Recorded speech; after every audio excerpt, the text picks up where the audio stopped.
Good evening. This is the Friday night Shabbat show, and Shabbat Shalom to everyone. And I'm here with Larry and JB, and unfortunately, Craig has been attacked by poison ivy, and it's very serious. And he's way under the weather this time. He didn't feel comfortable enough that he could join us, so we're going to try to fill in a little bit tonight. And I'm kind of open to what we can just oh, I'm sorry, it's not poison ivy, it's poison oak. My wife just corrected me, so, and I think that's even worse. I've never had poison oak. I had a little poison ivy, and it was bad enough. So that's terrible. And well, I know we're all talking to Dad, saying let's hurry up and get him well. So I'm sure he'll be back in the saddle pretty soon. So in any case, we were discussing just a few minutes before we started, and I'm not. I thought perhaps we would wait on observation 6 to discuss that when he comes back next week, hopefully. And there's a few things that we might discuss, like we can go over.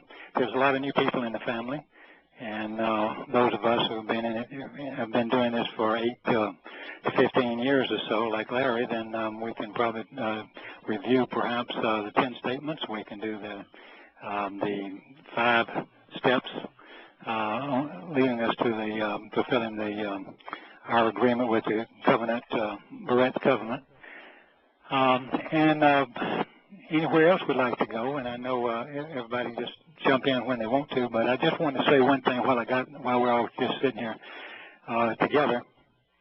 Did anybody see the irony with Great Britain withdrawing from the European Union? And this is a country, and the biggest thing was that they didn't want to be ruled by somebody. Yeah, that's a little ironic. I mean, it's Great Britain's outruling most of the world. Yeah, it's a little odd. It's odd. Yeah, it's biggest empire and population that ever was, and what's their favorite song that they like to sing? I think it's "Rule Britannia, Britannia, Rule the World." And but it's fun to watch them just all fall apart, because I think Scotland will go, and Wales will go, and Northern Ireland will go. So this is well, what kind of interested me about that more than anything, and I just as the American people are just stooges, the English people are stooges as well, to their lords. Here it's our political actors, but the interesting thing about that is they voted against going into the EU to begin with, right? And so what does anybody think that voting to get out of it will do? I don't think it will do anything. Do you? I mean, okay, this is what you want, but this, you're going to get what you get. I mean, I don't think it's kind of like matter. when the southern states decided to vote to secede from the Union. It's sort of like that. Yeah, kind of like that. I think they just do what they want to do over in Brussels or wherever they do these things, and that's that. I mean, that's pretty much the end of it, isn't it? Yeah, I just thought it was very ironic.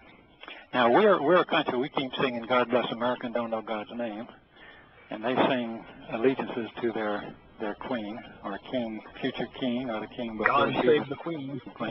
God save the queen every day, and so now it has nothing prophetic about this. There's nothing that I could find that's pertaining particularly to that situation, other than we do know that the Western European nations that vote for their leaders obviously vote poorly and choose poorly. Obama said I thought this was funny. Obama said, I don't really keep up much, but probably the last 24 hours I've listened in on a little bit. Obama made a statement about, he was warning England that they shouldn't do this because it's very hard for him to negotiate great deals if they're separated from the European Union. Great deals, huh? I'm trying to say now, what great deals? Was that like the Iranian thing with the nuclear weapons, or the pick one? Well, I just don't know of any. How about funding ISIS? Did that go Yeah, to Britain? there you I'm go. not sure We'll if wipe it them did or out in a didn't. couple of weeks. They're lightweights. No sweat. Yeah, I recall being on Shattering Myths with Craig when the Congress decided to give $500 million just prior to Obama's re-election sham to ISIS. And I think I'm the only person I ever heard on the radio saying anything about it. Craig was like, I don't get it either. I mean, he didn't get it. Nobody gets it. How do you fund, let's put yourself in a position of these political actors, and realistically telling the masses that you're fleecing. I mean, telling them in newspapers and print, on national TV, everything, you're now funding ISIS while you're fighting ISIS, and nobody says a peep. How in the hell do you get away with that? Anybody here? Well, no, they're trying to sell you on the idea that this group, within that group, is good. These are our good guys, and these are the bad guys. As if we Sure. Are you kidding me? Yeah, they were like beheading people in the streets and setting up the rape rooms and that was it. They were the good guys. Yeah, okay. Their ISIS is who they are. I mean, that's who they are. Just like Benghazi is now a stronghold for ISIS. It's just horrible. I mean, I just find all this odd. They can just openly tell you what they're doing now, and everybody goes, huh?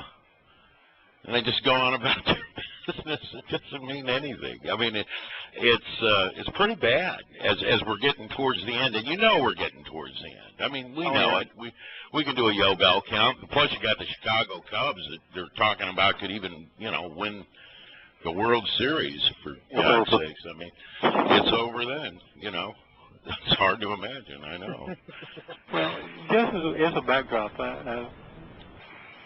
not too long ago, if you remember, we were in Samuel, I think it was 8, and I don't have off my notes here, just little scratches. I don't have all 12 of the things he told us would happen if you have a king. Yes. But if you remember, I can recite a few of them, and we can shout about them. The first thing he said, I'm going to take your sons away from you to become soldiers, horsemen, charioteers, and they're the ones that go in first in the battle. They run along the chariots. So they've been doing that since gosh knows when, since World War I.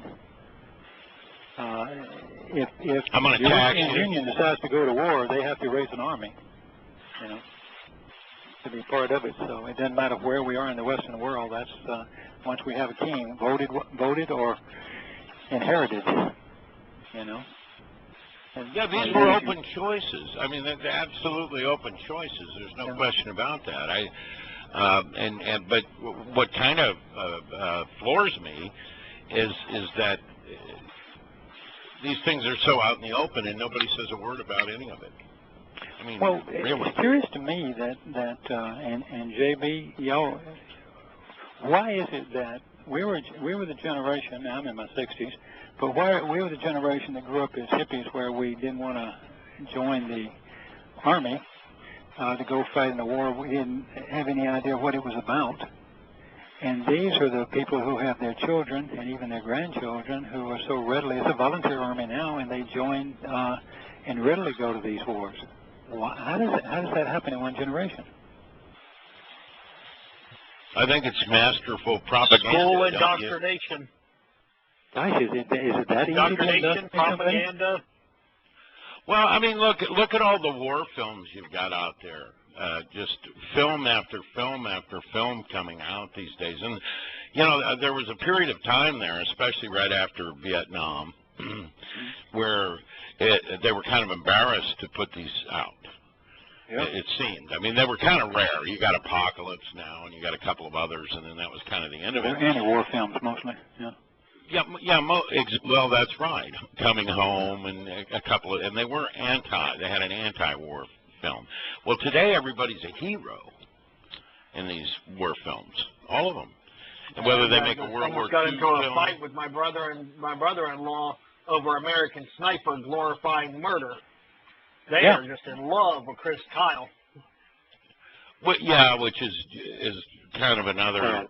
Yeah, and of course if anybody ever watched that film, I mean, you know, then they were kind of straight on the fact he came home pretty screwed up. Yeah, I mean that's just the way it's going to be. You know, he came home pretty screwed up, and it was a former, I think it was a former Marine that shot him in the head. Yeah. I think it was. You know, so he was probably pretty screwed up too. You know, I mean that's that's kind of if you get to the fruits of it all, it's not too good, is it?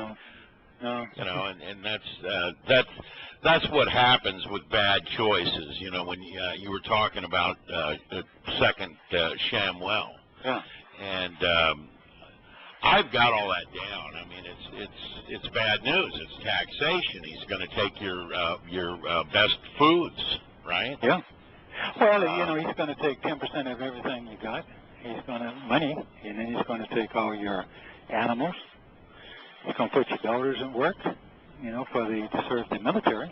You know, somebody's got to feed and take care, you know, do all the other stuff, and then you're going to have to make war machines. And we've spent. I don't understand where these numbers are coming from.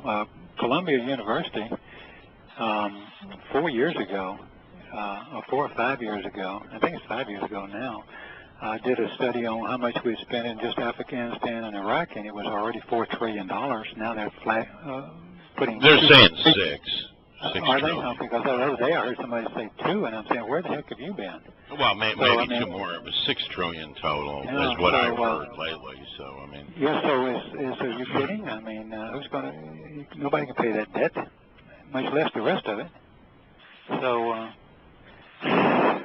gosh, I don't know. You name it, but you're going to have to serve the state. You know, and that goes back to a subject, though. You know, when we talk about Benjamin, you know, I believe King Shaul was Benjamin too. Yeah, wait for Benjamin. Yes, absolutely. Yeah, and he served as the architect for, you know, Shaul, the plague of death, who serves for the archetype for the beast. And you know what's interesting, and I've asked this question before. You know, I mean, would you name your son as an example? Let's say you're a patriotic American. You're not, but let's say you were. Would you name your son Benedict Arnold? You know, I doubt it. You know, but they named. I mean, I have to ask myself, where did Paulos's parents? What were they all about that they would name their son Shaul after a king clearly within the Torah in opposition? Well, you would think it would have to kill that name. They're becoming like Hitler. Nobody really wants to name their kid Adolf anymore. Right. I mean, there you go. That's probably even a better thing to say. But I mean, I'm just astounded. In other words, you know, you get a lot of people that will tell you. And this is important, especially for new people, which is what we're aiming at here tonight. You'll get a lot of people that'll, you know, basically, well, you know, my grandfather was a Jewish rabbi, and so I know this, and you want to listen to me, and blah, blah, blah. And the truth of the matter is that would be the last person you'd want to hear. Right. I mean, you still have, I run into people named Saul to this day. Oh, I have a friend whose husband is Saul. We know, obviously, he's a friend too, but her more so, she's a student. But her husband is a doctor, and his name is Saul. Yeah, see? I mean, who would do that? If it made sense, Jews would do that. That's all of that. Yeah, that's Elise. Yeah, Elise, tell me about it. What in the hell is that all about? I mean, that would be like naming your kid Adolf, if you were Jewish, even. I mean, it's insane. Yeah. On its sure, way. my good friend is named Benjamin. Yeah. Benny? Yeah, I know Benny. Yeah, isn't that getting something? Past it. I want to talk about the things we Jews do. How this crazy, you had to have seen it. If you walked into any Jewish home, you have the Hamsa hand right there, with the all-seeing eye. you know, they're little amulets. Yeah, I know what they Now, are. I've seen them in Turkey and stuff like that all over the place. They all even make necklaces. All over the Middle East. Yeah. All over the Middle East. And, you know, it wasn't too long ago, the Islamic State is hiding this treasure called the Jumanji treasure. Jabaji, sorry. And in it is the Elamite king's bracelet. It sounds like something out of a Spielberg movie right or something. there. And that's what it is, the all-seeing eye, that amulet, the blue. It's a bracelet of power. It's the eye of Horus. It is the eye of whoredom. I mean, you'll see trees with, like, ornaments. They're all over. You will see these in Jewish homes. You will see them in Arab homes, Muslim homes. You'll see them. Isn't this like a superstition, somebody casting an eye on you? I used to wear one of these garbage, not knowing what it was. Yeah, isn't there something to do with casting an eye or putting an evil eye on you or something that has to do with that too? Or no? Yeah, like deflecting the bad evil eye or curses and spitting and just all the disgusting things Middle Eastern people. Superstitious nonsense, yeah. It is, wow. You know, without superstition, religion would never have a foothold in society. Well, I forget who it was. Somebody put on my wall the other day, religion started when the first con man meant the first fool. You know, and boom, religion was born. It was a Voltaire quote or something. You know, of course, he was an atheist. He had his own religion, but yeah, but it's true. Yeah, Voltaire was quite the sicko, but oh yeah, it is true. No I mean, religion props up the king, and military props up both, and so it has been throughout history. And the three work in unison.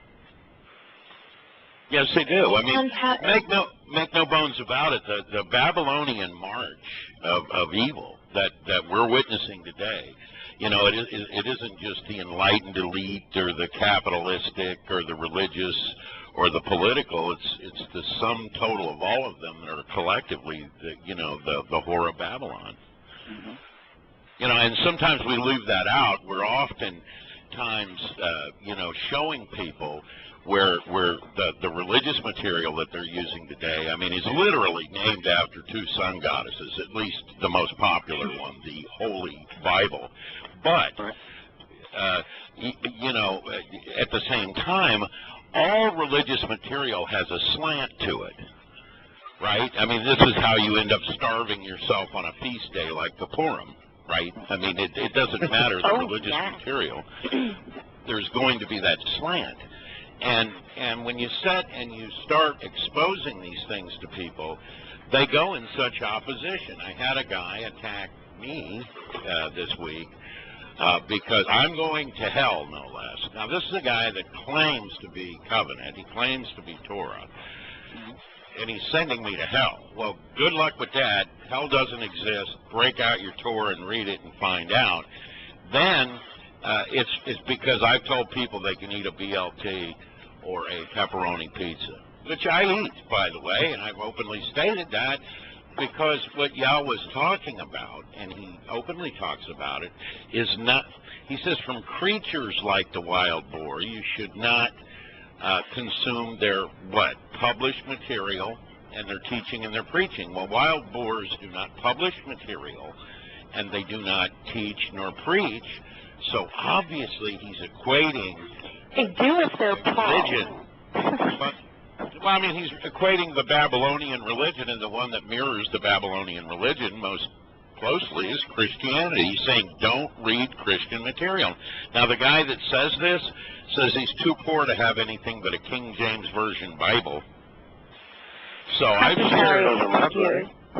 Yeah, well, I've shared, first of all, I've shared all Craig's work with him. He goes, well, I read the first book. It was okay. I liked some of it.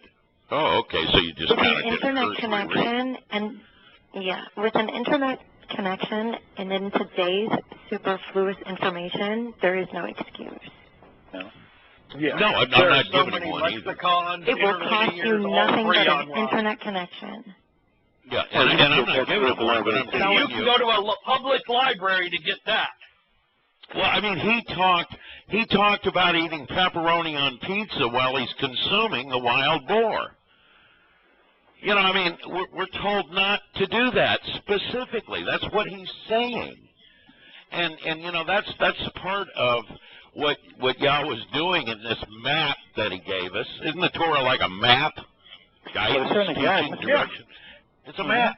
And he gives us the map, and we have to make these connections that Craig's always talking about. Right? And you know, Benjamin's bad, Sheol's bad. No. You know, I mean, it almost gets that simple as you're reading this stuff, doesn't it? I mean, really? Yeah. And so you're laying that it's worth getting to the real words, but then, you know, once you have those words in front of you, if you sit down and seriously consider what he's saying, it's not too hard to add two and two. And that's what I'm saying. So here's a guy that wants to attack eating, even though it's the very same Torah, and we really need to hit that. You start out in the garden with the fruit, then you get booted out of the garden, and okay, now you're on to grains and vegetables. Then it's, okay, now you're in the wilderness and you can only eat this. But when you get to the town that I'm giving to your forefathers, that would be Jerusalem, eat whatever's put in front of you. You can butcher both the clean and the unclean. Now, I want to ask any of you people, you like that? I want to ask any of you. I want to ask anybody, why would you butcher an animal? I mean, Yahweh doesn't support the idea of just butchering animals for the hell of it. Yeah, if you're butchering an animal, aren't you going to eat it? That would be the plan. Yeah. Well, what do they think is going on here? Well, you know, a lot of people think when they change the name to sacrifice instead of when you slay an animal like a Passover and you consume the food, consume it as food, that's not a real sacrifice except to the animal. I mean, so, well, I agree with that. Yahweh doesn't eat it. He doesn't need it. You know, he did it for us, and plus all the symbols that go with it. He's always teaching. So, but we consume the nutritious part, and we burn up all the rest. Why does everyone get stuck on the swine? I mean, I know the swine is really huge in the whole Babylonian myth, but hey, he said don't eat camels either. Don't be Muslim. Yeah. Well, not only don't eat shrimp. Yeah. You know, I mean, don't be a bottom feeder. There's some unhealthy stuff that you know, but if you don't know how to prepare it, so I mean that's good advice, but it's not. It doesn't separate anybody from Yah. Yeah, it does nothing to affect your relationship with God. No. Whether I eat shrimp or a ham sandwich or I eat turkey and beef all my life, my relationship with God does not change at all. No. No, I mean, you know what they do is they go into Yah, where, you know, he's talking about the pots full of pork and the candles and the religious trappings and all that, and it's an abomination. And what he's talking about is an Ishtar celebration or Easter celebration. That's what he's talking about there. And he says that's an abomination. And that's also when he says eat anything, you know, if it's well thought out. In other words, think about it. Don't go and eat the Easter ham with the relatives. No. You know, I mean, he's being real clear. It's fine to have ham, but don't go to an Easter celebration and eat ham. Yeah, well, of course. I mean, There's a difference in eating ham and celebrating Easter. Well, that's exactly what he's saying. Do it in a thought-out manner. Eat whatever you want in a thought-out manner. And so, and if people want to debate that and they want to support the idea of rabbinic kosher eating laws, hey, have at it. But, you know, Yahweh doesn't have very kind things to say about the rabbis or their teaching guidance and direction. Thing he has to say about it, there's no such thing as a rabbi. That's exalted one. It does not mean teacher. It means to be exalted. It's just like father to the priest when they call a priest father. They said, don't do that. I'm your father. If anybody's exalted, it's him. It ain't us. So why would you do that? The only thing he offers is he laid everything out. He thought about it. It's well thought out, it's well laid out, it's well planned on how we should live. Right? He's told us everything we need to do. We're going to have some disagreements, so he set up judges. That's what Samuel was. And so if we have a dispute, he could go and he made his decision based on the Torah. He says, this is the right way, this is what you should do, you should pay him back, or you cheated him, or whatever. you know, and it was all, he didn't ask you, don't have a king. I mean, we don't need anything else. But nobody Yeah, did. and then, of course, Shamuel's son, and that's kind of what led to Sheol, wasn't it? Corruption. Well, they were just weak. I mean, well, they decided they were going to take bribes. But unfortunately, they weren't strong enough to say, you know, just say, look, walk down the same path that your daddy did. They just didn't do it. So right, they just decided, like every political actor or king, to take bribes. And I'm going to go through these real quick. He will continually take your sons. That's one.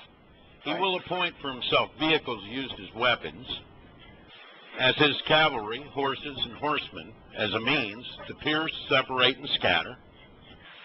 Then they shall move swiftly before his vehicles, used as weapons of war. Then he'll appoint for himself commanders, captains, lords, princes of thousands, and military officers with rank, and leaders of government and society over 50s, groups of 50. And by extension, they will conceal the evil they are doing for him, while devising a plot that leaves deaf, dumb, and speechless. They will reap his harvest for the purposes of manufacturing his implements of war and of continuous war, along with the implements and apparatus to complete. Well, that sounds familiar to me. Yeah. And with regards to your daughters, he will continually take them for ointment makers, mixers, working as druggists, menial executioners and butchers, even as bakers of bread and cakes. From the best of your fields and pastures for grazing, and your cultivated land and vineyards, he will continually and actually take, and he will give all of these to his slaves and servants, to his designated officers and officials, and to his dependents. Okay, so he's going to rob from you and give to the people that work for him. To support him. Yeah, it sounds like D.C. to me. Okay. So you're sowing your seeds and your cultivated land and your vineyards. He will decimate by demanding a tax, confiscating a tenth, and he will give all of it to the high-ranking military officers, government officials, and religious ministers. He is castrated, I guess these are some real sycophants, and to his subjects, slaves, and servants. So these are people just in total subjection to him. And with your male and female servants, your subordinates, and your dependents, in addition to your best young men and your finest beasts of burden and most desirable oil, he will continually take to engage in his prescribed affairs and mission. Your flocks he will decimate by demanding tax confiscation of a tenth, and you shall literally continually exist for him as slaves. Wow. Okay, You'll cry out that day. Oh, I'm sorry, go ahead. No, go ahead. That's pretty much what he's going to do to people. That's government. So let me ask you the same question Thomas Jefferson asked. Why do you want to have a standing army? Well, you For don't. what purpose? Well, to enrich the people that sell the implements of war. That's the only reason to have it. Is you have it and then you use it, and then you don't have anybody to use it against. You use it against your own people to guarantee that they perpetuate the same thing. There's no reason to have a standing army. And if you say, well, gosh, I'm worried about my enemies because we have to participate in fighting them off. Well, mighty funny, there was a guy named Gideon, and Yahweh found him in a wine press in a hole in the ground, hovering around, scared to death. He got him out of the hole. He raised about 1,000 people, and then God said, okay, a couple thousand people said, I don't even want them. And he wound up with 300 of them. He said, go them. And then all they had was a little sword and a lantern, and they surrounded, can't remember what's the Syrians or the Philistines or whatever, but they surrounded them, and then they made a lot of noise, and the guys all wound up dead. And they didn't strike a single blow. Obviously, there was a Malak involved. Who needs what? If well, you really I suppose believe if you God's got on your Yahweh side. with you, you don't need that at all. No, if you really believe Yahweh's on your side. Right. And it's really important for us at this stage, too, because we're kind of hanging out there. If Yahweh's not going to save us, that would be a terrible But Yahweh's already promised us. We have the 91st Psalm. So he doesn't need anything. You know, except you to trust him or lie. So all of this is just absurd. It just tells you that nobody believes this stuff. And trust them. No, they don't. They don't. This is all lip service that they pay. You remember what he said about them? He said that they go on, not only do they oppose me, but they go on about the Lord. And he said, and then what do? They don't even do what they talk about. He says they're total hypocrites in regard to the very thing that they claim to be about. Yeah. Right? I mean, there's nothing new about that. No. So sure they. Oh, you mean like God bless the IDF? Yeah, like that. Yeah, like that. The IDF has become the new God of the Jews. Yep, pretty much. That and the Iron Dome. Which is provided. Yeah, right. Yeah, the Iron Dome to shoot the missiles down. Okay. Okay, I'm following you now. Yeah. Yeah, the weapons of war that are paid for. And so that's just another way to rob. Are their finest young men. Yeah. Well, we certainly wiped out a whole generation of ours in Vietnam. Well, 50,000. Every time we do this 600,000 dead in World War II of just U.S. troops, and I don't know how many came back wounded and crazed. It had to be 1 million. Yeah, I'm sure. Total. Yeah. And we all know the story about World War I. I mean, we were killing them by disease before we even got to the war. Yeah, that's an outrageous story, and I'm glad that you did the research on that. And between 100 and 200 million people. Yeah. You know what really astounded me? That's a lot of blood on your hand, yeah. That Roman salute that the Germans do, or did, with the the Heil Hitler thing. Yeah. It was so people wouldn't touch hands after World War I because that plague was so deadly. Unbelievable. Yeah. It's astounding, isn't it? And it was actually implemented here. Yes. Purposely. By Woodrow Wilson. You'd be hard-pressed. If you did enough research, I've done a little, so I won't shoot my mouth off, but I've done a little where we spend so much money on companies that research these ungodly diseases in order to use them as weapons of war. Germ warfare, yeah. Germ warfare, yeah. And some of the things they do are just unbelievable. I've seen tapes on people from Merkel, and I don't have it with me now because no one listened to me. I used to give it out, and stuff on things that Merck, or whatever that is, the company. And it was just unbelievable, some of the things that they admitted on tape. Yeah, well, they eventually get around to trying those things out on people. Yeah. You know that. I mean, that's part of the test. I mean, there's just no way around it. Well, I was pretty shocked to learn that what's the nation's top doctor, what do they call that, the official one? The Surgeon General. The Surgeon General, he doesn't, now I'm not asking anybody to swear a pledge, but he doesn't pledge to do no harm like the, what's the doctors saying they have to say? Hypocritical oath. Yeah, they don't. I'm not telling you to make an oath because that's bad. But the simple fact of the matter, he's under government control. He has no oath. It becomes sick beyond belief. So, but the good news is, Yahweh gave you a plan, and He said these things you can do. This is. We have the 10 Statements of Stone. I'm not sure which book it's in, but that is for those that are relatively new. They can read those in great detail. We can cover some of those if you want, or we can do a little bit of the.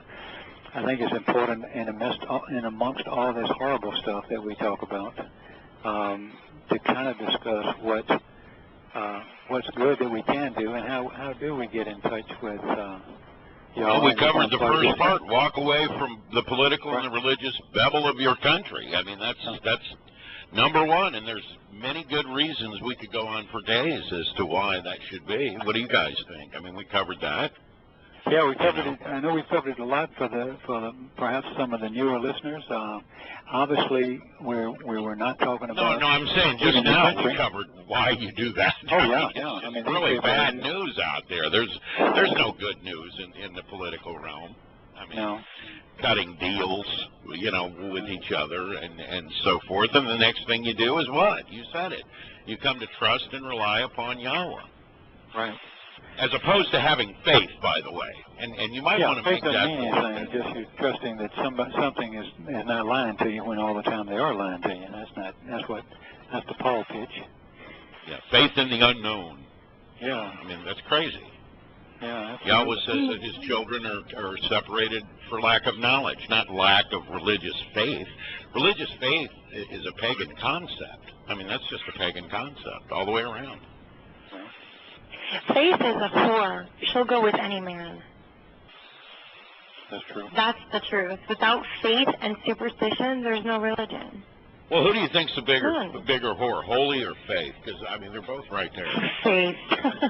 Faith, you think? Well, I don't You know. can't have one without the other. That's true. I think holy is just a product of faith. Mm-hmm. Maybe. The chicken or the egg thing. Yeah, you're probably right. You're probably right. Yeah, because you got to have faith to make things holy.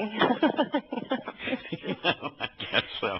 Faith, yeah, she'll go with that. She'll go with any man. She'll change her name, dress how you want her to dress, look how you want her to look, be who you want her to be. Just a total whore. Yeah. Yeah, yeah. And you go back throughout history. Only the names change. The story, the formula, the whole thing. It's all the same. Don't you find it amazing that Babylon is so pervasive and it is the same story? I mean, it's only a few little wrinkles different. When you really study it, is Nimrod and Semiramis and Easter and Christmas and all that. Yeah, it just goes on and on and on, and they just rewrap in the new package. Yeah, who was the woman? I studied about Who was the queen? 6,700 hours of Mesopotamian history. And well, who was that? Who was the queen, the mother queen, the queen of heaven in Babylon? Semiramis, pronounced a bunch of ways. I don't know which is correct. She was married to Nimrod, and 2 years after he did, I'm sorry, go ahead. Yeah, it just goes on and on throughout history, all the way to Mother Mary, Queen of Heaven. Yeah, Isis. That was one of the names. And Isis, yes, of course. Yeah, very popular. Yeah, and of course that's what they're funding today is ISIS. ISIS. Yeah, it wasn't. No, really, they even call it ISIS. But okay.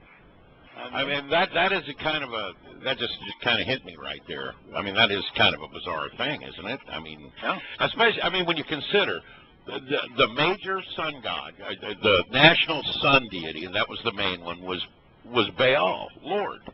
Yes. Right, Lord Baal, and then the national lunar deity was depicted with a crescent moon, and his name was Sin. Yeah. And they're merging, as they're bombing.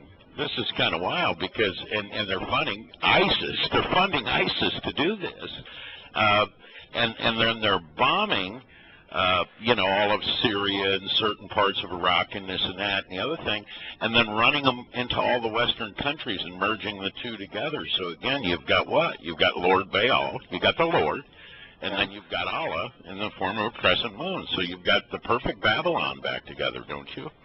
Yeah. And in the New Kingdom of Egypt, it was Amun-Ra. Amun-Ra. Yeah. Yeah. Let my people go. It's unreal. So, no, I mean, it's a mirror image. I mean, right down to funding ISIS. I mean, that's weird. That just hit me. But, yeah, that's right. Then you... I don't remember where it says in Torah, but it says, by your own hand have you done this. So... I think it says that a lot of places. He makes that kind of clear. It's no accident. Because he keeps talking to the same bunch of us all the time, saying, "Don't do this.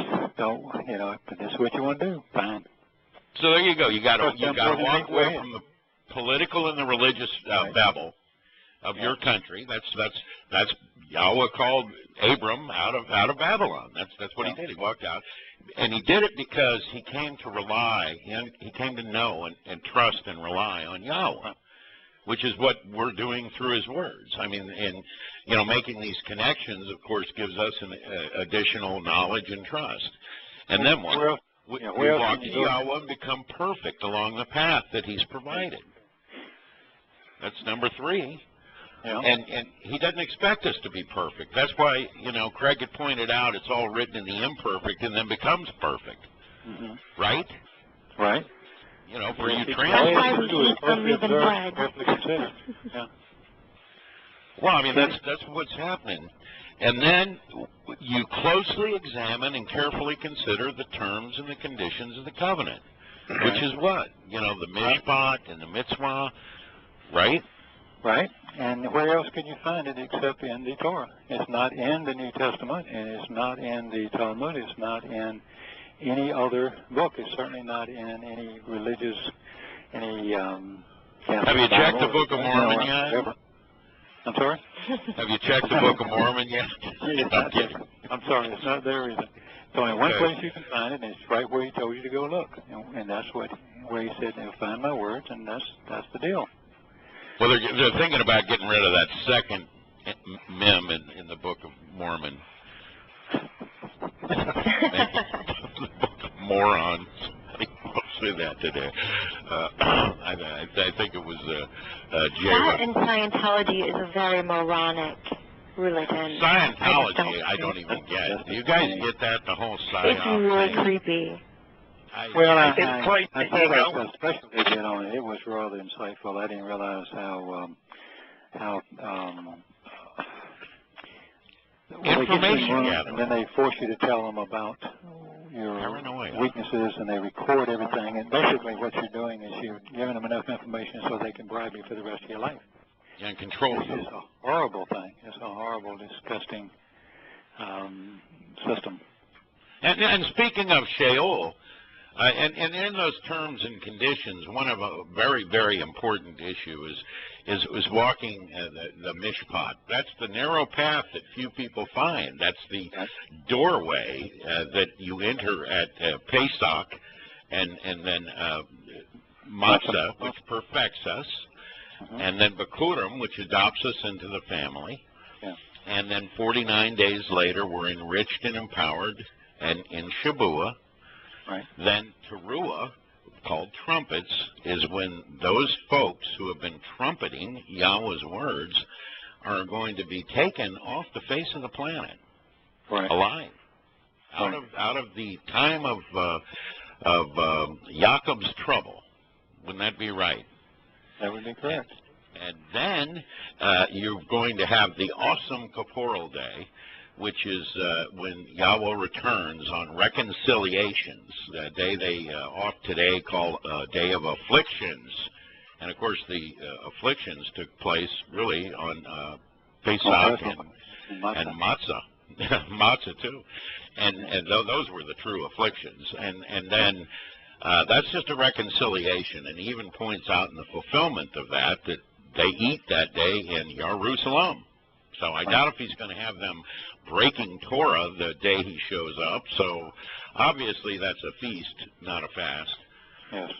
And then 5 days later, the Sukkah fulfillment will simply be Yahweh camping out with those he considers family on this planet for 1,000 years. That's the 7th day of rest, which is what we're doing today, Shabbat. It's a foreshadowing of the 7th day. All this comes together perfectly. And then we've got a big issue, and we were just talking about Sheol, because certainly not least, but the fifth one we're going to talk about is circumcise your sons. You have to do that. That's not an option. Yeah, you want to do it on the 8th day. It's kind of interesting about the 8th day because that's when blood starts to clot, you know? I mean, how interesting. And 8 represents eternity. Yeah. So it's a sign cut into the flesh of the eternal covenant. And Yahweh was very clear. You can't even enter the doorway without being no participation. No, he won't allow it. So at this point, you have a choice. You can listen to Shaul, who claims to speak for God, or you can listen to Yahowah, and he says there's no chance of anybody ever entering his home that is uncircumcised. Ain't going to happen. Never will happen. It ain't going to happen. As a matter of fact, they can't even walk the mishpat, the path, that narrow path that few people find. And I think the reason it's so few, and you guys correct me if I'm wrong, and Elise, you feel free to jump in here. First of all, I think the Jews have corrupted it to the point that not probably 10 Jews on the planet know how to walk the path. And I think I know 3 of them. And no, seriously.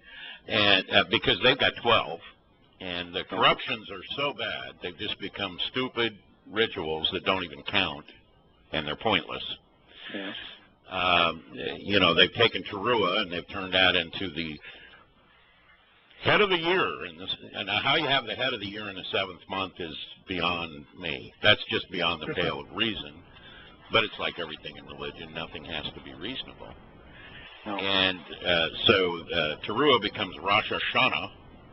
Kippurim, instead of a fast day, is a feast day, is a fast day. Right there, it says not to do the work of the Malaka. Now, what did the Malaka do? Let's see, the Malaka was with all over Yahusha, the diminished manifestation of Yahweh. So, took the beating, went to prison, got spit on, was crucified, right? I mean, you know, Yahweh's Spirit was there for all of it. The Spirit had to leave because Sheol, the place of separation, is defined as being, you know, having no part of Yahweh's Spirit in there. That's why he said, why have you forsaken me? Not, you know, he was there to be crucified, to be act as the Pesach lamb. He knew that. That's not why why he was saying it. He was saying, why are you leaving me? And of course, he even knew the answer to that. He was just saying it because now all we have is a man on an upright death stake. And he just started acting like a man at that point, and immediately died. The physical body died. But Yahusha's consciousness, and this is what we're looking to amplify here. This is what we want going into the next dimension, being enriched and empowered to the point of 10 times, is our what? It's our consciousness. It's not our physical bodies. I don't know about you guys. I'm gonna be cremated. That's my deal. Or if I'm not alive during Towrah, I'm gonna be cremated. Well, most people are not aware that there's a nefesh and a soul that dies along with the body. A nefesh and a nesama. Although it's very odd for Christians to say that if they know the story when Yahusha is talking with I don't know what his real name was, but Nicodemus. Which is a Greek name. But Nicodemus, you know, that's the whole discussion. You cannot, if your soul is to continue to live on, it has to be joined with a spiritual entity. And there's only 2 choices. There's a satanic spirit, and there's the set-apart spirit, the Ruach Kodesh. And those are the only 2 that will proceed, will continue to live. One, obviously, is to inherit the world, and the rest of them you're diminished down to one dimension, and but you're conscious. Forever. A horrible thing. But if you drive people away from Yahweh, I think it's more than a just punishment. But unfortunately, if you don't participate in either, you just die, and your spirit, your soul rather, your nefesh soul will die with you. With your body. And the only argument I had with somebody about that one was they were saying, well, we're made out of energy, right? And energy doesn't die. So I was having a conversation with Roy. Roy saying to me that, it was basically, there is a point where diminished energy produces has no power to relate to anything anymore. So it's not unscientific at all. Everything that Yahweh said is extremely scientific and easy for the people who study that to put all the pieces together. So that's we're carbon based. Yeah. I mean, an animal dies, right? And then it becomes part of the carbon Right. system. It, you know, promotes People grass. believe there's that soul that's floating around somewhere after the fact, and it's not. That's stupid. It can become just as diminished without any, let's say, if it's not plugged in, it's not going to continue on either. It just deteriorates to the point that it doesn't transmit any information. Therefore, it's dead.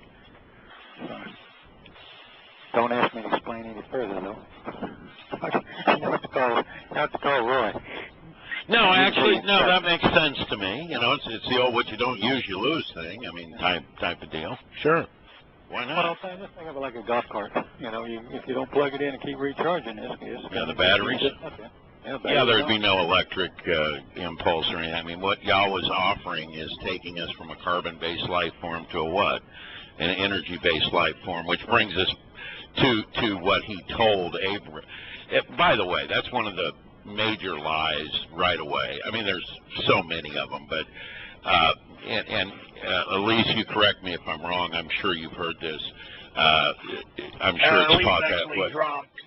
No, well, you guys tell me. I mean, I'm sure it's taught that way because I've seen Jewish people. Your offspring's going to be more than the stars, and that's not what he was saying at all. He says your offspring's going to become like light. He was pointing at the star. He didn't start out with a lie. I mean, you know, you got, 1 billion stars in the Milky Way, and you got billions of galaxies. That's trillions of stars. There hasn't and that would be been a contradiction in terms, too, planet. because he's already said in the 10 statements and stuff, he's already said and said multiple times that there's only a few people want to be part of my family. Thousands. Therefore, you know, so having this family of Abraham that's billion strong or million strong is ridiculous. It's not that you couldn't have them, it's just they're not his family. But as it turns out, there's very few. That's a good point, too. Yeah, you're down to thousands, according to Yahweh, that are amplified into light. Yeah, he's always consistent if you just remember the other parts, and you go, wait a minute, that can't be. It has to be.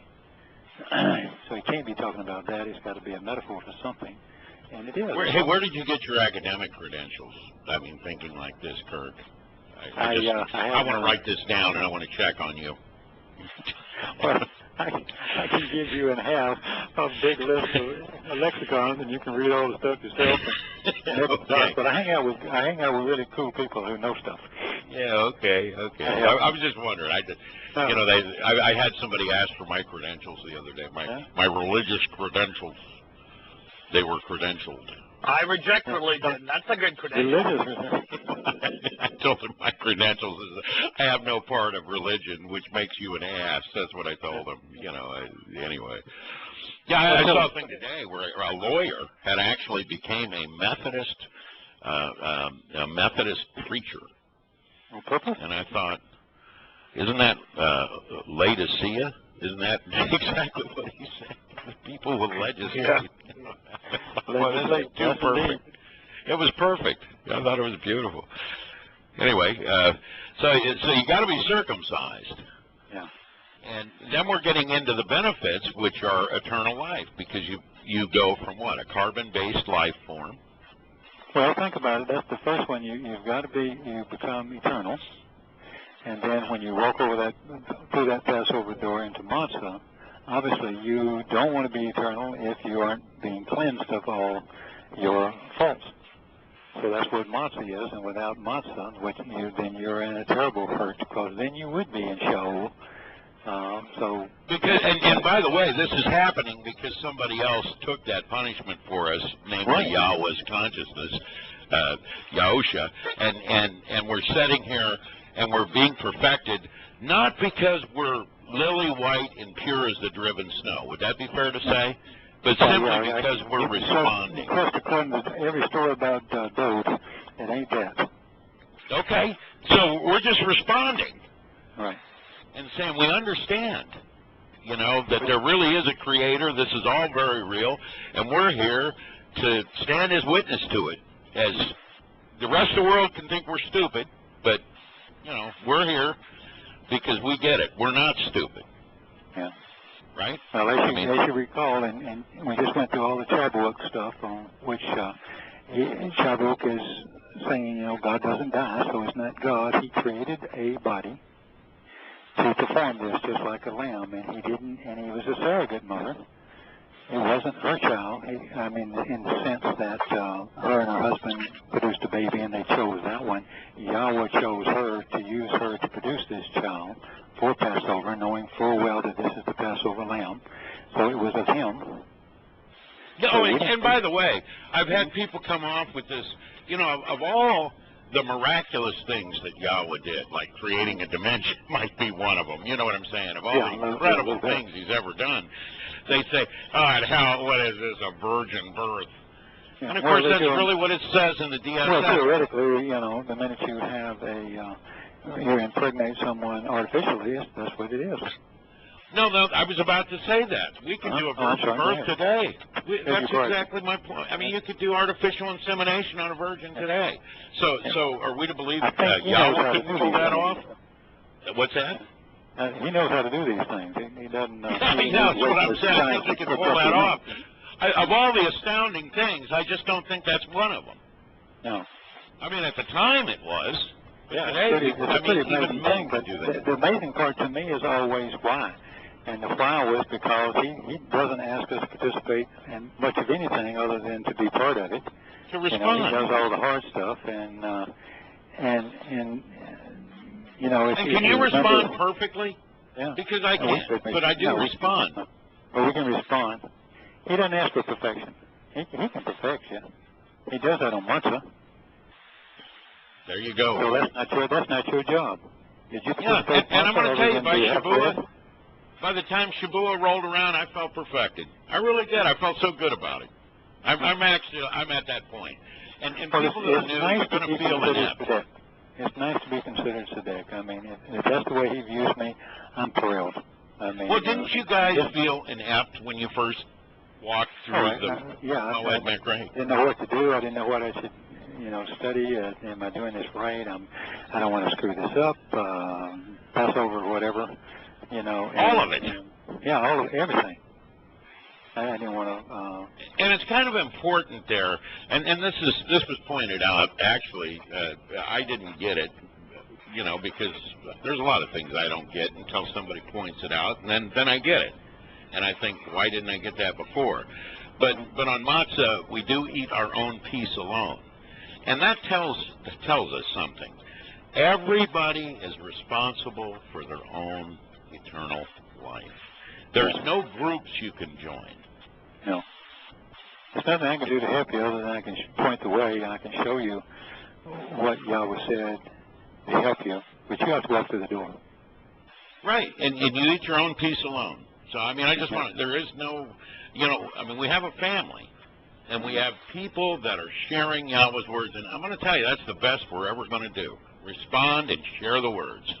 Yeah. And adopt, and circumcise our sons, of course. We need to do that. If you're a parent, the most important thing you'll ever do is share the Torah with your children. Absolutely. Yeah. And so we become. If you're not going to tell them why they were or what this is about and all this, then you failed them miserably. If somebody told me all this stuff, I used to feel very sad that I knew this, and I finally was connecting all the right dots. And my parents and grandparents were gone, or they, and I couldn't share this with them. But quite frankly, it was really their job to share this with me. And now that doesn't mean I wouldn't share with them if they were alive. But as most of us find out, when we share these things with our living family, they don't care. They don't care. They're frightened by it, or they just turn totally off to us and think you're nuts. Well, they think you're talking. You get everything religion. From eyes glazed over to anger. Glazed over mostly is what happens with the people I know. Yeah, they don't get angry, they just get bored. And some of it is, they don't want to know. I was fascinated by this. I've always been fascinated with what God wanted. I just couldn't. That's the only reason I became a Christian. I was trying to figure out. I had narrowed it down to I knew that the Jews, Yehudim, were the chosen people. And I knew that they were the keepers of the book. I knew what the Torah was, the Old Testament. I knew there was something to do with the New Testament insofar as it told us what happened on Passover. But I couldn't put the parts together. So I became a Christian with the greatest, I thought, theologian I could find as a preacher, and that was because I was there to learn stuff. I didn't care about the social aspect. Heck, I can throw my own party. I mean, I'm not looking for friends. I'm looking for like an educational opportunity to tell me what he wants and how to do it. And after many years of getting it all wrong and getting really frustrated, to be honest with you, although I said, well, this is probably it. I don't know why it's so confusing. But the minute my wife said, you got to read this, and she was starting to read Yada Yahweh, then all of a sudden my mind was blown. And I was a little angry, too. I don't know whether I was angry with y'all or my family or me for being so damn stupid. Now, this was brought up to me, so, I mean, I want to ask this of both of you, and I think I know the answer before I ask. Mm-hmm. As soon as you really got into Yada Yahweh, and I mean got into it not very far, 4 or 5 pages, you knew you hit reality, didn't you? Yeah, and I'm sorry, go ahead, James. I was just agreeing. It was just, yeah. And once you got into it, it's just like, oh, this makes sense finally. This isn't very strange. Yeah. And Kirk, with you? Yeah, I mean, I didn't get very far into it, and I knew I was into reality all of a sudden. No, he's giving you a little list of things, and I'm checking off the list saying, yeah, I know that's right. I know Esther is Ashter, and I know this is a pagan holiday. I know Christmas is, I know these, and all of a sudden he's going, yeah, and there's no tithe, and that one stopped me because I was a big tither because I figured if God wanted money, I don't mind putting my money where my mouth is, you know, and I never was worried about that from a standpoint of, God, look what I've lost. I mean, of course, we know now that's called beggary and stupidity. Yeah, and well, I didn't know that then because I thought, you know, if you're going to have something, if church was important, you got to pay for it. Somebody got to pay for it. So all that kind of stuff. But by the time you get to about 20, 30 things, and you go, my gosh, boy, did I miss the boat. And now look at there. Yeah, but you knew you had reality. Oh, absolutely. And see, this is the difference between people. Remember back here in Yahowah, just, you know, when he's talking about, and remember, they try to make it look like if you're in a church setting, in a religious setting, that somehow you're supposed to be out there funding the widows and the orphans. It turns out it's just the people looking for Yahweh. You really want to, you know, share the words with. You know, you're out there, you know, making fun of and even ridiculing the religious, and you're pulling them out of there. That's the key to helping the widows and orphans. We were all orphans. The orphans, we were all orphans. We all had lost our dad. We were all orphans. Yes, yeah. That's my point. Instead of our spirit, our mother, our spiritual mother, and our spiritual father, we had none. We were orphans. Yeah, but they make it sound like a social commentary in a church. Yeah, because then you have a church that can have good works, and we need to pay for money. They need money to help orphans and widows and so forth. And you got to skim off a lot off the top too, pal. Well, yeah, sure. I mean, you know, it's kind of like when, you know, Ted Bundy came up to give you a ride in his car if you were this good-looking girl. He didn't come up and say, hey, get in the car, I want to rape your dead body after I kill you. You know, I mean, everybody hides behind good causes, right? I mean, these people are filthy murderers. I mean, that's my opinion of them. They kill the soul of millions and millions and millions. Billions. So that brings us to being adopted, doesn't it? You got perfected. Now we're back to be adopted by Yahweh. Right. And our adopted mother is the Ruach, and that's the third benefit. There were 5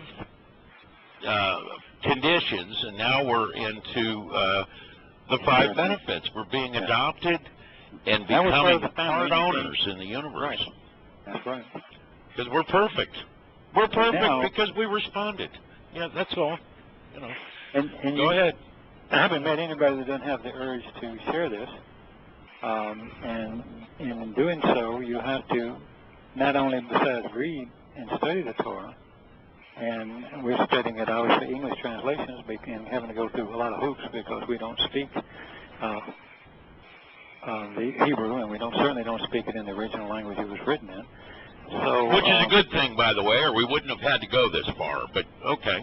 Well, no, but I mean, it'd be fun to have a little bit of insight in some things. In fact, I sent an email to Craig this week, and we'll talk about that maybe later. But some other time, but on little things nuances that you find that you didn't know before. And it's been fun to search it through, but it would have been nice to be able to speak it in the original language and go, oh gosh, that's what he said, and not have a problem, But maybe it's just better that we. But how many people have done that? I mean, how many Paleo Hebrew speakers are there today? Especially since you're going to yeshiva school. Yeshiva. Even the ones that don't get it. I mean, they're very.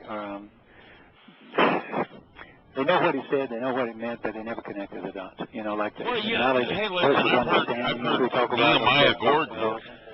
I've heard Nehemiah Gordon from the Special Religious Council in Israel, the Special Karaite Jew, and he can't find Yeshua in there. Yeshua's just not in there. Well, no, you're right, Mr. Asshole.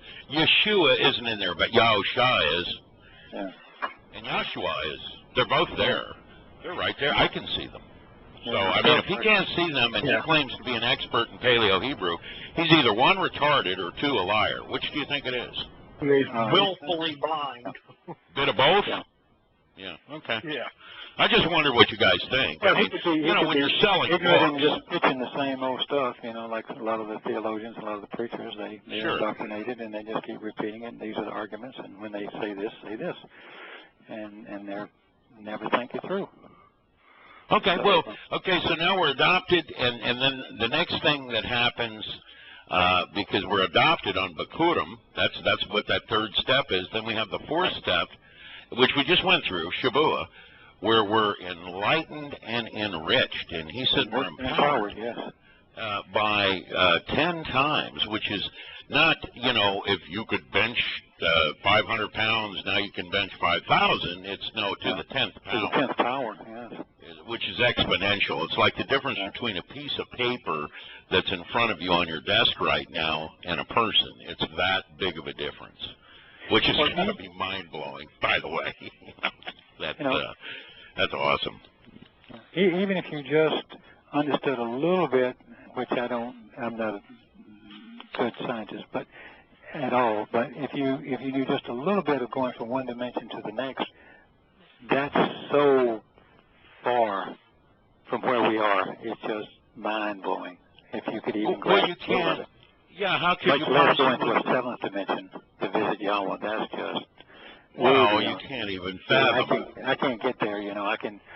I know there's something beyond this in a spiritual realm, and it's got to be the most amazing thing. And then it just keeps on going. The gift that keeps on giving, I guess. Well, it is forever. Forever's a long time. And you won't be bored.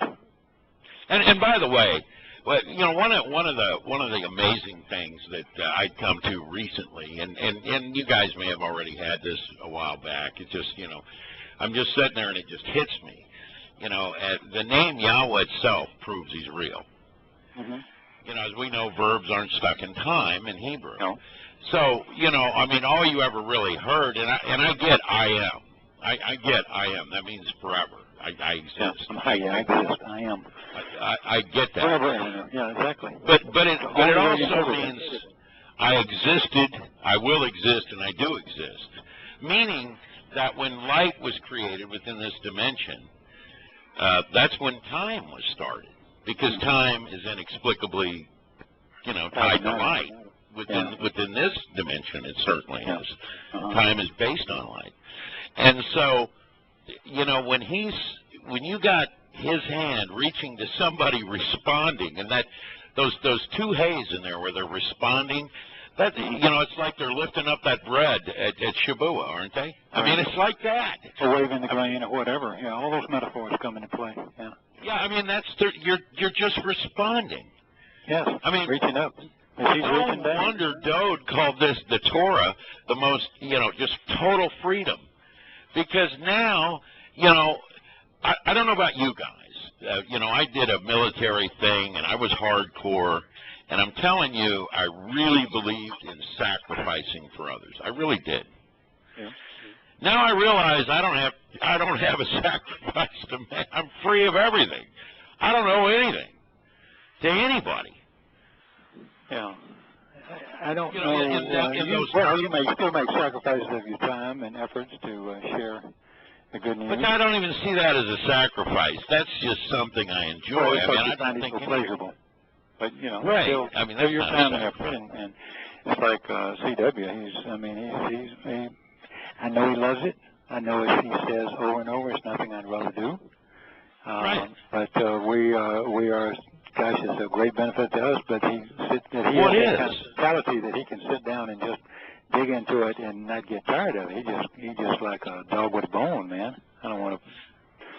You know, but it just goes and goes till he can dig it out, and he'll just keep going. And I have a little bit sometimes, but so rare. I mean, I just get, I'm wiped out. Well, but he's just an animal. I know. And I mean this in the most positive. When I call somebody an animal, I know. I trained bodybuilders. I mean, that was a positive when I called you an animal. He's just an animal. I mean, he's relentless, and this is a good thing. You know. Well, yeah. I mean, just some of the things that we discovered in the last few weeks about 700 steps, or from this to that, 777 years. I mean, my gosh, I was pretty darn overwhelmed by the 666 days from Shabbat's announcement till Paul writes Galatians, or the letter to the Galatians. I'm going, wow.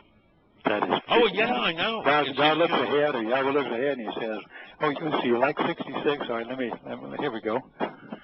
But I mean, seriously, you look at that name, and we're now enriched and empowered, and you got these guys, he says it's Sarah and Abraham, and it probably is. That's who that represents, and certainly Yisrael is named after Sarah. It's a feminine noun. Sarah's name in the middle, and so that's enriched and empowered right there, and it's an incredible thing. And so those are really the 5 benefits, because you've met the 5 terms and conditions. Right. And even though we won't get to participate in the last, we'll participate in one of the last 3, not the last 2, until we come back, because we would be. No, I mean, he's going to call us in from the universe, according to him. So we will participate. Yeah, we'll see. Yeah, we'll see it all. So, but I mean, we won't do it in our current existence. We'll go away on the trumpet. I certainly hope not. But it's amazing. It's amazing. Everything is beneficial. It's beneficial to us, so we don't have to go through so much horror.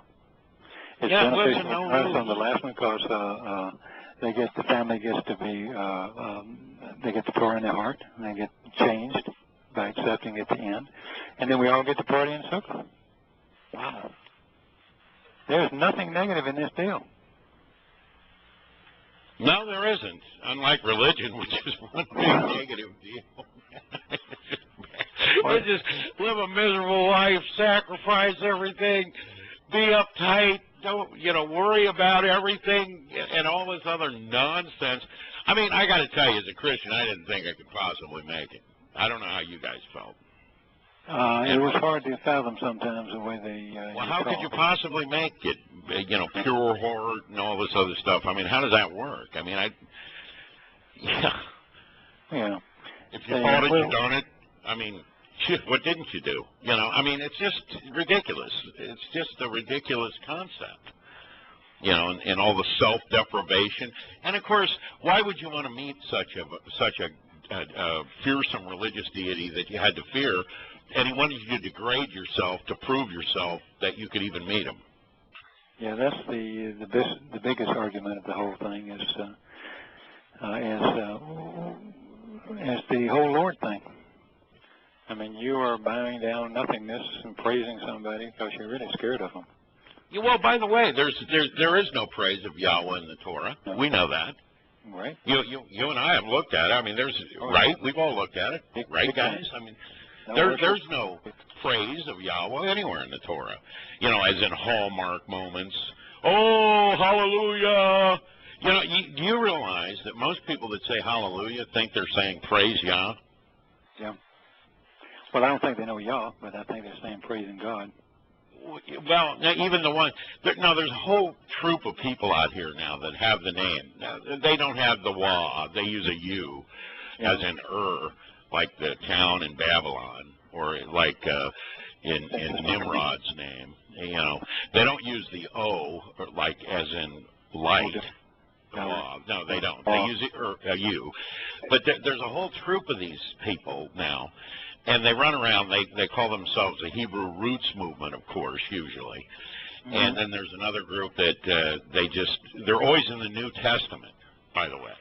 Everything they're quoting is, some of them are even fighting against Paul, but all they ever use is the New Testament. And at the same time, they claim Torah. You know, so, you know, there's people out there that know his name, but then that's as far as they've gotten, and they want to try to drag concepts of Paul or New Testament, you know, the love of everybody, you know, this kind of nonsense, you know, the religious nonsense, the stuff that makes no sense. As an example, there are people you just don't love. I mean, there's people you probably just have, there's people I absolutely hate. I would never want to be around, say, the ISIS guys that are breaking in rooms and raping little girls and then strangling them to death and all that. I mean, how could you love such an animal? Okay. You shouldn't. Of course, you'd be a fraud to say you love somebody like that. Unless you're a psychopath. Huh? Why wouldn't you? Right, I don't. I hate them. You know, and these people that are out killing other souls, you know, when you look at the law, well, yeah, I know. That's what it's about. I know. Power, money, relentless sexual lasciviousness, you know, just insane, psychopathic things that the world's leaders are involved in, aren't they? I tell you, I can't prove it, but the more there's so much smoke when you can't prove it. You were talking about Woodrow Wilson killing 200 million. You know, I was thinking more about all the current ones. I mean, you know. Oh, come on. Yeah, but I know there's so much smoke what they're involved with, and so many people are saying what you're involved with this and that and that. It's so horrible. Well, Hollywood was always Babylon, and the politics in Washington was always Babylon. Just wherever power goes, all that comes with it. Well, you know where the Hollywood comes from, right? I know, not Hollywood, not the word Hollywood.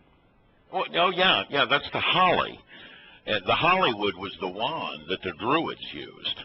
Oh, yeah? And absolutely. And it was from the sacred holly tree. That's where they get Hollywood. Wow. It's the magic wand of the Druids.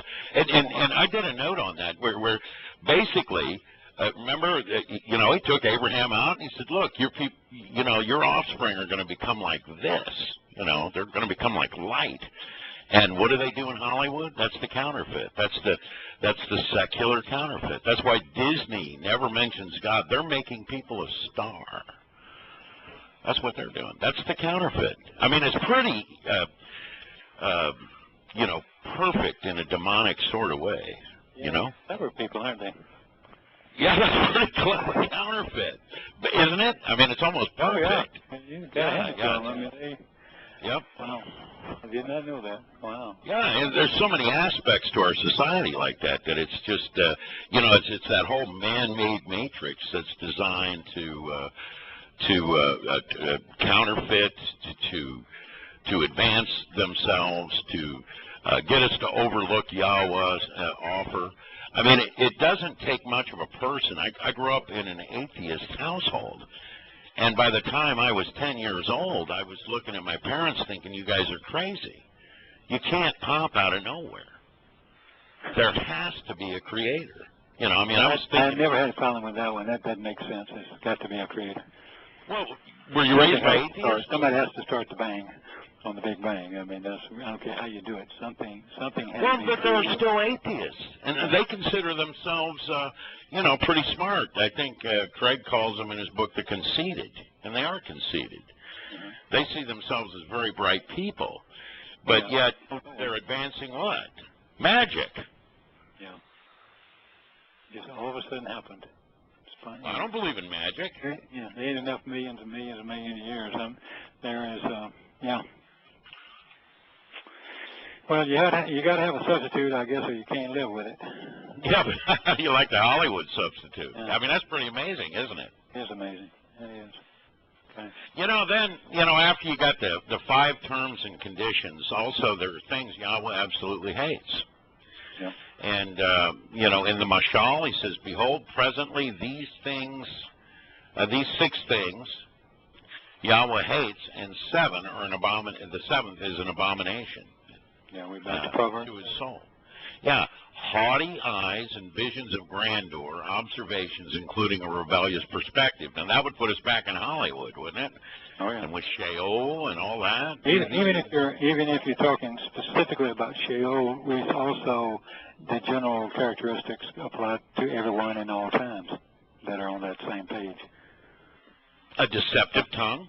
Yeah. And these would be our political actors and religious leaders. Absolutely. They're totally deceitful. Yeah. I say our, they're not ours, but the world's. Yeah, but we live in their environment. Yeah, they're here. The hands that shed innocent blood. How many people are you going to send to war for your benefit, these people, and claim they're doing something to save the great masses of Americans or Europeans or whomever? Who are you? Now we're going to get into Akiba, we're going to get into Sheol, and we're going to get into Muhammad, and probably, a few dozen others. A heart which devises and writes a troublesome, idolatrous, unjust, false, and evil plan. That's every religion ever known. Yeah, somebody had to Buddha don't get off on that either. He's in that same camp. He may not have been saying this is my version to argue against the Torah because the Torah wasn't in India, but he certainly was doing his own thing. India was full of 600 whores. Well, they had everything. They had the yogis. And they had this and that and that. That's where what they call the Star of David. That's where that comes out of. It doesn't come out of. Well, he wouldn't be a Star of David. David wouldn't have a star. No, I said what they call the star. Yeah. I know. Yeah, no, didn't have a star. That. Throw it in on the flag, even. But that came right out of India. So, by the way, I saw a plaque where one side was the Star of David and the other star. And I call it Star of David because it's got nothing to do with Dode. Just call it Star of David. And the other side was, guess what? The swastika. The Hindu swastika. They were both on the same placard in an Indian temple. Well, the swastika goes all the way from India even to North America. Your Indians have had that in their material and the stuff that they wove. Wow. It shows you how pervasive, Indian idolatry really was. It went all over the world. Yeah. Then feet which rashly and impetuously run to and fro, darting about to approach that which is evil. This is leading up to Sheol, by the way. Sure. So I think we know what that is. That's Paul. But don't churches do the same evil spreading? Yes, they do. I mean, we send out missionaries everywhere to spread the gospel. Yep. According to Jesus, our Lord. I mean, who are you kidding? God's spell. Yeah. God's spell. And a maligning soul whose breath utters sedition, breathing out slanderous and deceptive testimony, which incites the deluded worship of false gods as a false witness. Wow. And then number 7.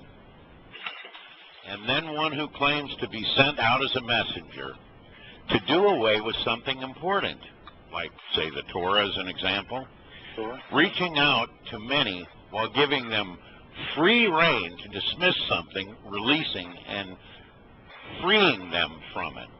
Kind of like the Torah, sending them away from another message or messenger, creating controversy and contentious strife between brothers. Now, this gets more specific here, because the brothers there had to be what? They had to be Yahowah. Disciples, yeah.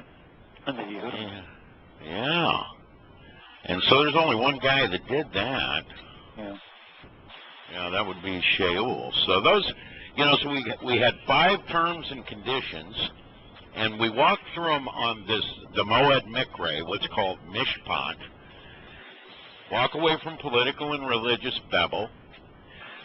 Come to understand and trust and rely on Yahweh. Walk towards Him and become perfect on the path He provided, and those are the moed. The moed mikra, right? Closely examine, carefully consider the terms and conditions of the covenant. Shema Torah. That's the only place you can find it, right? Yeah. And circumcise your sons. That's the plan. That's the map. Right. That's the map. All right, Larry, quick question. On the topic of walking away from your country, do you happen to have a note handy on Yahweh's translation of Samuel and what Yahweh said would happen when we elect men to lead us? We have someone in the chat room who's trying to argue that God has told her that Donald Trump is the last hope for America. I think that would be the perfect way to end this show is by reading what Yahweh had to say about when man leads men. Yeah, I just read. Yeah, you want me to post it? Is she asked her if she's a member of? 3 minutes left. Okay. We have about 3 minutes left in the show. I just think that would be a great way to end the show. Okay, well, ask her if she's a member of FB, because I will put. I'll post that. Okay, well, so if you want to post it, it's Deborah Miller. Oh, okay. Yeah, I know her. So yeah, we'll ask. So ask yourself this: would Yahweh choose someone who doesn't know Him to save a country that He doesn't care about? I mean, come on. Well, a country He says, "Whoa." He's already told us everything about us, and He doesn't really care what happens. The country He's already told us is going to fall. Yeah, it's going to fall. He said, I mean, otherwise all His prophecies are upside down. They're not. They're being fulfilled as we look. And Donald is maybe a better choice than the others, but there is no good choice. They're all going to spiral downward. Well, if we're walking away from the Babel in our country, could we honestly go out and vote? I mean, I haven't voted since I found I don't think you either don't. You either participate or you don't participate. And that would be direct participation in Babel. Okay, Deborah, there it is for you, and you can look and see what Yahweh says happens to people that have decided to rely on government. It's simple as that. It's just right there. That note. Yeah. They want to show. He said, "Don't do that." Why? And then when you come back and complain, I won't hear you. Yeah, he said, "I'm not even going to bother with you." Yeah, because you're that's pretty frightening. He said to them, "You chose him. Don't come back and cry to me. I'm not going to hear you." Right, and isn't this nonsense that we're going to pray for leaders? Boy, that's right in opposition. Well, number one, I ain't going to pray, and number two, I certainly ain't going to waste no time praying for a leader. If I did. Right. That's absurd. You know, I mean, he says it straight up here. I'll read that, and you'll cry out, and this is straight out of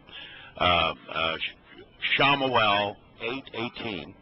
And you'll cry out in this day because of all the concerning presence of your king, whom you have chosen for yourselves. But Yahweh will not answer you in those days. Okay. It's just as simple as that. Yeah, I mean, it's as simple as that. But the people utterly refused to listen and were defiant, rebellion regarding what they were hearing in the instruction and guidance of Shamuel. So they actually said, here it is, Amarlo, no. They said no. We don't care. We don't care. We're going the route of a supreme ruler. That's exact.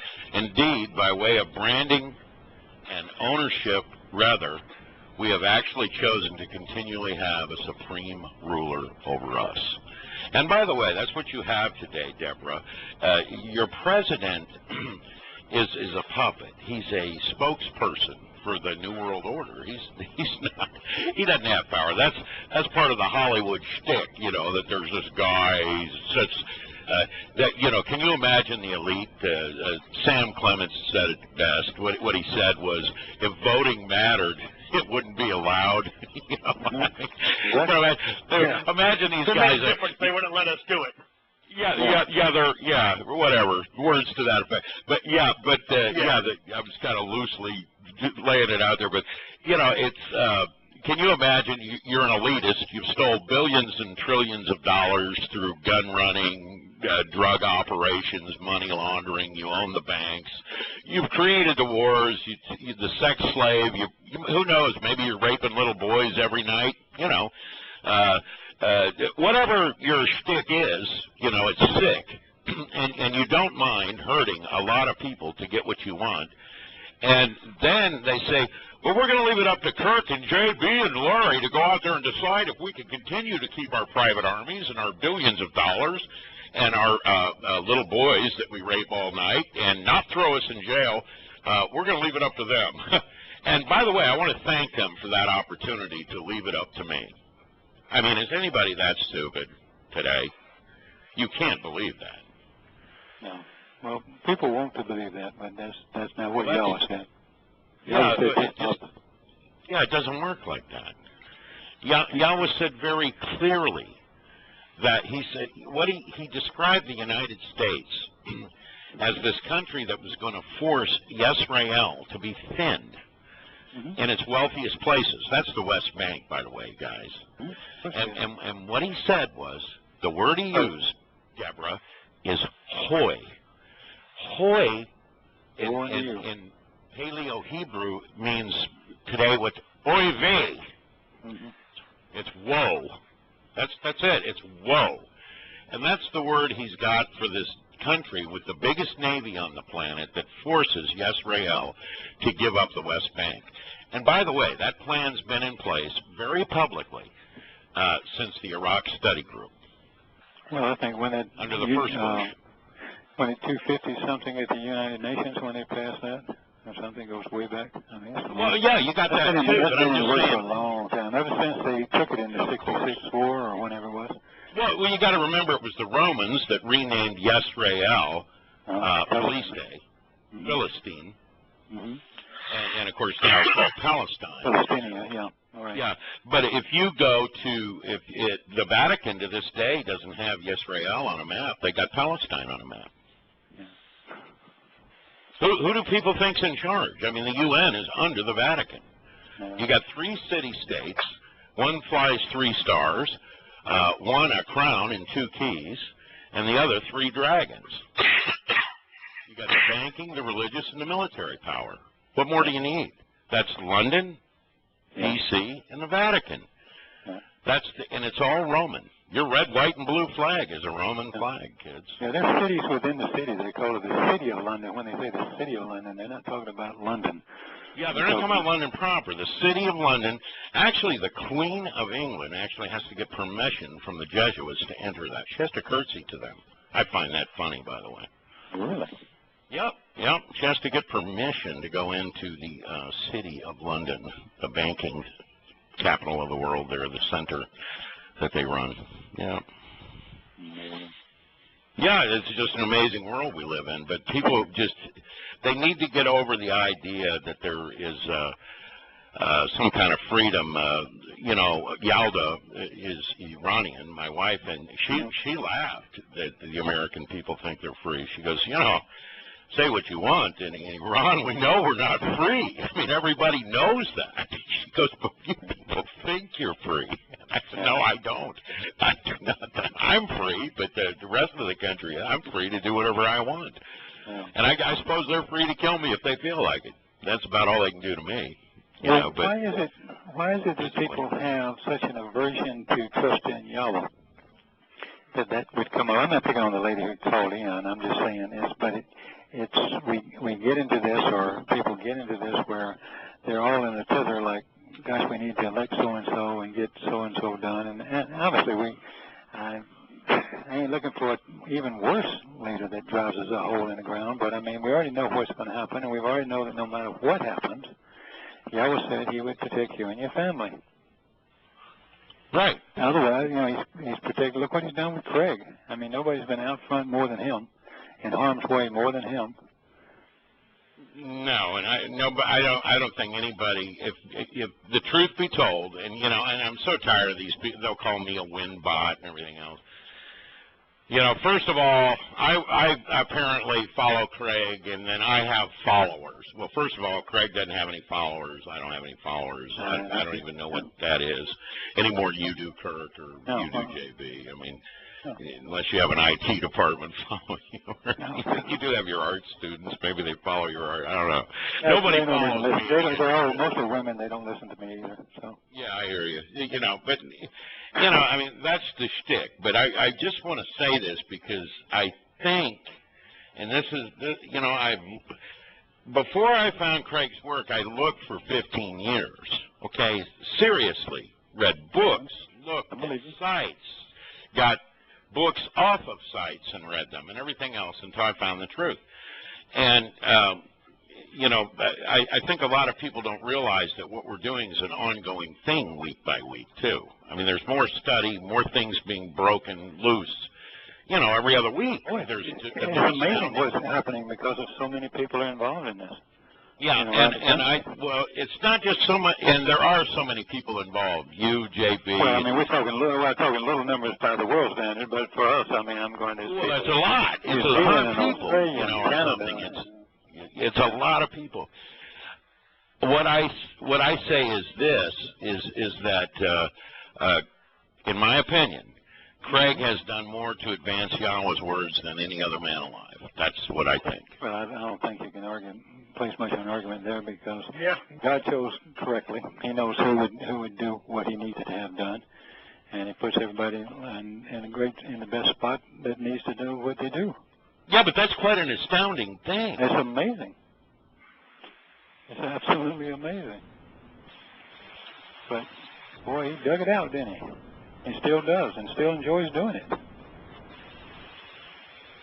Yeah, I mean, we're breaking new stuff loose all the time, and so week by week by week, whether it's the 777 years from the time Yahshua began writing to his Trieste in Yahweh's words to the point of the fulfillment of the Moed in 33 CE, or the 666 years.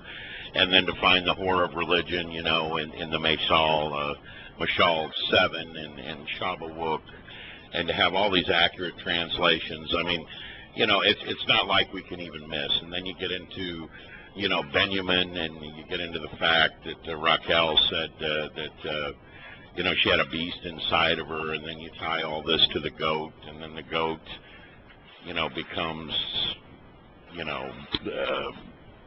where the beast is going to be from there in Macedonia. Then you look up their anthem and you find out it's about the morning sun. We're warriors of the morning sun. Then you look at their flag and it's a rising sun, and Saint's name's Halal ben Shakar. I mean, there's just so much information that we have that other people don't have. And at this point, we take it for granted, right? I mean, we could sit and talk for hours. Sometimes we do. It's because we're so used to it and being surrounded by it, and it's but it's all there, and it's all free. Anybody who wants to listen in, anybody who wants to read it, that's the marvelous thing about the whole thing. Is I have a huge library, very expensive library. Most of it I inherited, but I mean, this is all free. I mean, you have to download some of it. That's not free, but if you want to have it on print so you can read it, that's the way I do it. And you buy a few lexicons because I wanted to know. But you know what I found more? I go back and redo these things that he translates, not because I think I'm going to catch him. It's just there's some nuances of things that are fun to look at, and every now and then there's a little gem in there, and you'll go, oh, well, that's cool. I do that for me. Well, no, you did a translation for me. I thought it was superb. Provide different understandings. Yeah, it's Craig sees something you don't see. I see something Craig doesn't see. You see something I don't see. Well, we all have a different background, different perspectives. Yeah, you probably found a lot more than I find because you really are better at this than I am. But I dig it out and dig and find little nuances and things. But the overall gestalt of the whole thing is I have discovered that it's really lying out there. You couldn't miss it if you wanted to. If you just go there and read the words, they're Hebrew. There's a finite number of Hebrew words. It's not like there's 300 or 600,000 like we have in English. There's 5,000 to 12,000 today. There was only about 5,000 when the Torah was written. and they're there. This is what they mean. Nobody really, they add things to it to translate it better according to their religion. But if you go back to the earlier translations, what's the root mean, you cannot come up with a different translation. This is exactly what God said. And you can also look at the word, especially if it's a word like, say, Chawa that shares a name or something like that, where you could look at a verb too, and that even provides further understandings. I mean, you get both. But I recall you doing a translation for me. I forget what it was. I think it was in a Mizmor. And you did 3 pages of work, and it took you a couple of days to do a passage. No. It's very slow, I wouldn't say. What I would say is it was very well thought out, and it was the most beautiful translation, and I didn't think to make a note of it. I posted it all over the place, but I didn't think to make a note of it, and I wish I had. But originally what came out was somebody was coming in and bowing down in a temple before Yahweh and all this. And, this was the religious translation. Yeah, and of course we know right away, looking at that, okay, that's tripe. What does it really say? But what you had written and why was so thought out and so beautiful, and it took so long. What I want to point out is that to do this passage correctly and really get into each nuance of what was being said, to do one small passage, it took 3 pages of work and a couple of days. I remember that. And for people to think that they can just take a Bible and open up their Strongs and run over here and go, okay, yeah, this is correct, and oh, yeah, this is correct. Understand, the minute you do that, you're dipping into a poison well. Yeah. That's what you're doing. You're going to come out probably with the same poison they have because you haven't done the work. No, and they're going to translate it, they're going to twist it the way they want it to come out. But the good news is, Larry, that once you learn a whole set of things that you know are not true, praise, worship, etc., and you know what it really should be saying, and you go back and you find the original word, you find it as exactly the word it was, and they have mistranslated it or twisted it to fit their religious or whatever. Yeah. And then once you know that, then you're on pretty solid ground to begin with, and then you can play with all the nuances after that and figure out what Yah actually did say. But I just want to point out, you're making it sound kind of it's very well thought out stuff, and it takes a long time. And if somebody thinks they're just going to open up a Bible and then run to, I had a woman today, not today, yesterday, as an example, that. She had two now of these restored Bibles. One's called Scriptures, and the other one's called just Restored or something. And basically, all that they've really done is they've taken out, Lord, and replaced it with Yada Yahweh. Yeah. And then I think Jesus becomes Yeshua, if I'm not mistaken, and then holy becomes Kodesh, and then there's a couple other minor things. Other than that, it's the same exact English translation, worthless tripe that you're going to get out of it. And calling it restored. And by the way, they all have Paul in them, which leads me to those books I wish they were never made. I wish these Hebrew New Testaments were never made, these Aramaic New Testaments, because they lead people to believing that this is true now. They think they've got an original something or another. The fact it has the exact same canon, when these were political choices, should tell them it's a fraud. But they don't even think that far. You or I would look at that and say, wait a minute, this has got the same canon as the Bible. How could this be original or real or anything else? But they don't think that far. They think that somebody really tried to maintain what was real to begin with rather than creating a fraud and working from that. Yeah. And so, if you can open it up and find the story of the adulterous woman, you're dealing with someone who has no interest in the truth. Right. That's as an example, and that's in there. But see, what she was contending with was that I called somebody out by name and called him a bum. Well, I would never mention somebody in public. This is unloving. And I said, no, it says right here in Yashayahu we're to ridicule. you know, the people from the congregation of the bound. Mm-hmm. You know, here it is, right here. You know, and the people in our group know that. We do it. We don't put up with it. We stand up. You know, if you want to post something publicly, then you take the public ass kicking that goes with it, buddy. And we're going to laugh at you. We're going to make fun of you. And we're going to poke you. And that's too bad if you don't like it, because I don't like you either. You know, I mean, that's just the way it's going to be. And so she came up, and what she had in her little restored and scripture book, you know how it has the first part with helping the widow and the orphan? It sounds like it's a social experiment. And then it leaves off the ridicule, you know, the congregation of the stupid and the bound.